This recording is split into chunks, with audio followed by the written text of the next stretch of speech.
안녕하세요. 10월 29일 토요일 마이드라에 오신 여러분들을 환영하고 축복합니다.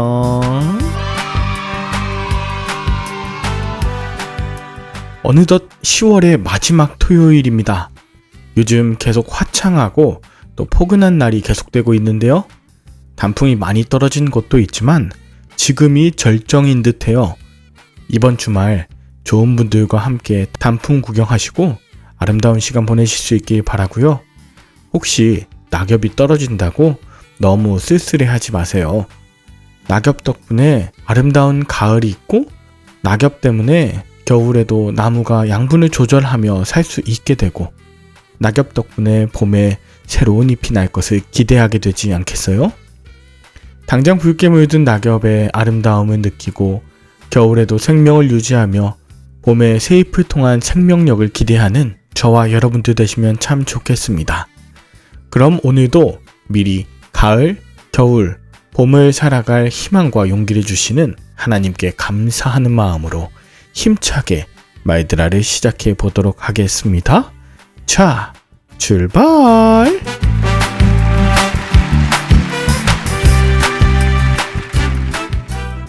오늘은 누가복음 13장입니다. 오늘 본문은 두 사람이 예수님께로 와서 빌라도가 어떤 갈릴리 사람들의 피를 그들의 제물에 섞은 끔찍하고도 무서운 악행을 보고하는 것으로 시작해요. 아무래도 예수님의 권력을 통해 빌라도를 심판해 주거나 빌라도를 비판하는 것에 대해 조금이나마 칭찬받길 원하는 마음이 있었겠죠.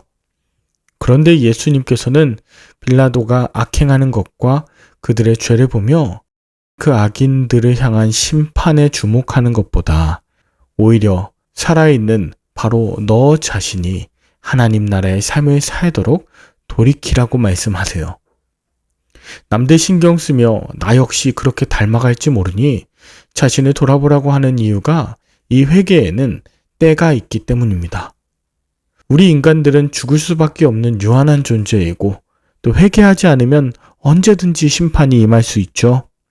남들이 죄를 많이 지어도 당장 심판받지 않고 또 어떤 사람들은 죄가 없는데도 당장 어려움을 당하는 일을 보기도 합니다. 그럴 때 얼마나 억울해요? 하나님 어떤 분이세요? 이렇게 우리가 질문할 때 우리는 나의 분노나 판단을 위한 도구로 바라보는 것이 아니라 나를 돌이켜 회개하기 위한 그런 기회로 삼아야 할 것입니다. 오늘 본문에서 포도원지기가 열매를 맺지 못한 포도나무 가지를 위해 1년을 더 참아달라고 요구합니다. 우리는 이렇게 주인으로부터 1년이란 시간을 받은 그런 존재들이에요. 물론 이 말씀이 불의한 모든 일에 침묵하라는 뜻은 절대 아니에요. 다만 나의 삶에 하나님의 나라의 열매가 풍성하게 맺히고 또 주님이 열매를 보실 수 있도록 자신을 돌이켜 하나님의 뜻을 먼저 살피라는 뜻입니다.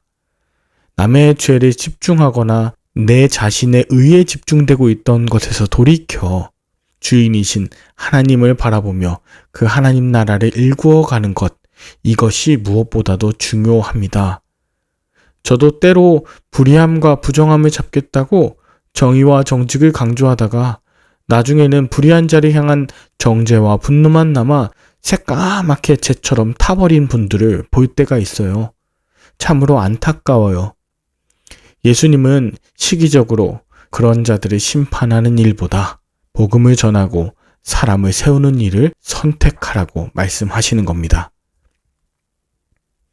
한편 10절부터 예수님께서는 18년 동안 귀신 들려 앓고 제대로 펴지 못하는 여인을 고쳐주시는데요. 예수님은 단순히 이 여인의 질병을 치유하신 것이 아니라 사탄에게 매인돼서 자유케 하시며 참된 안식과 구원을 주고 계셨던 거예요. 그런데 회당장은 안식일에 여인에게 임한 참 안식과 구원 역사를 보고도 하나님께 영광을 올려드리는 것이 아닌 분노를 합니다. 오직 율법과 전통, 문자 속에 갇혀 분노하고 안식하지 않기로 선택한 것이죠. 예수님은 그들이 무지와 그들의 열심에 사로잡혀 있는 것에 대해 안타까워하시며 안식일에 짐승을 풀어주는 당시 관습을 빗대서 18년 동안이나 사탄에게 묶여있던 여인을 풀어주는 것이 얼마나 귀한 일인지, 그리고 이것이야말로 참 안식의 정신임을 말씀해 주고 계세요. 그랬을 때 이 여인을 통해 하나님 나라가 얼마나 확장되어져 갈지, 그것을 겨자씨와 누룩을 비유하면서 기대하고 계십니다. 그렇습니다. 하나님 나라에 들어가는 문은 좁은 문과 같아서 들어가기를 힘써야 들어갈 수 있어요. 더 낮고 더 겸손하게 더 비워내지 않으면 결코 그 작은 문으로 들어갈 수 없다는 뜻입니다.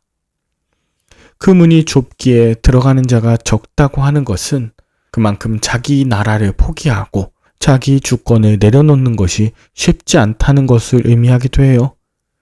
그러나 더 놀라운 사실은 그 문이 좁다 하더라도 그 나라가 결코 좁지 않다는 것입니다. 초대받은 자 모두가 올 수 있고 유대인뿐 아니라 이방인들도 모두 거할 수 있는 곳이며 출신, 성별, 계급과 상관없이 모두 하나님의 풍성하신 은혜에 따라 함께 할 수 있는 곳입니다. 그러니 좁은 문, 십자가의 길은 결코 피할 것이 아니라 순종하며 가야 할 길인 것입니다. 그리고 예수님은 귀신을 쫓아내고 사람들을 치유하는 일을 결코 멈추지 않으십니다. 마지막까지 예루살렘아, 예루살렘아 라고 탄식하시며 예루살렘이 돌이켜 예수님께로 가까이 올 것을 기대하시면서 말이죠. 여러분은 오늘 본문을 통해 무엇을 느끼셨나요? 빌라도와 같은 이 권력자가 갈릴리 주민과도 같은 내 주변 약자에게 부정한 방법으로 피해를 준 것, 또 피해를 경험한 적은 없으신가요? 아무리 바르고 옳은 이야기를 하고 실천을 해도 오히려 마음이 강팍해지는 자 앞에서 나는 어떻게 해야 할까요?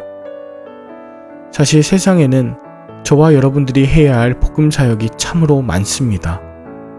비판과 비난 누구나 다 할 수 있지만 말씀으로 자유케 하며 연약한 자, 상처받은 자를 회복시키며 온전하게 하는 일은 아무나 할 수 없습니다. 좁은 문으로 들어가지 않는 자를 비판하긴 쉬워도 자신이 직접 좁은 문으로 들어가는 자는 많지 않기 때문입니다. 사랑하는 말들아 식구 여러분, 오늘 세상 사람들을 향한 생각과 판단 잠시 내려두고 주님이 함께 하시고 기뻐하실 그 삶의 길을 선택하십시오. 오늘 주님께서 새롭게 하시고 회복시키시는 참 안식과 평안이 저와 여러분들에게 함께 할 줄 믿습니다. 함께 기도할까요? 하나님 아버지, 이 땅 가운데 어떤 자세로 어떻게 살아가야 할지 말씀 들려주시고 그 길을 몸소 걸어가 주심에 감사합니다. 우리를 사로잡고 있던 율법과 전통 또 문자주의에서 우리를 자유케 하시고 참 사랑과 안식, 생명의 살림 속에서 하나님을 찬양하고 감사하는 복된 하루 되게 하여 주시옵소서. 예수님의 이름으로 기도 올리옵나이다. 아멘. 내일은 섬기시는 교회에서 은혜 많이 받으시고요.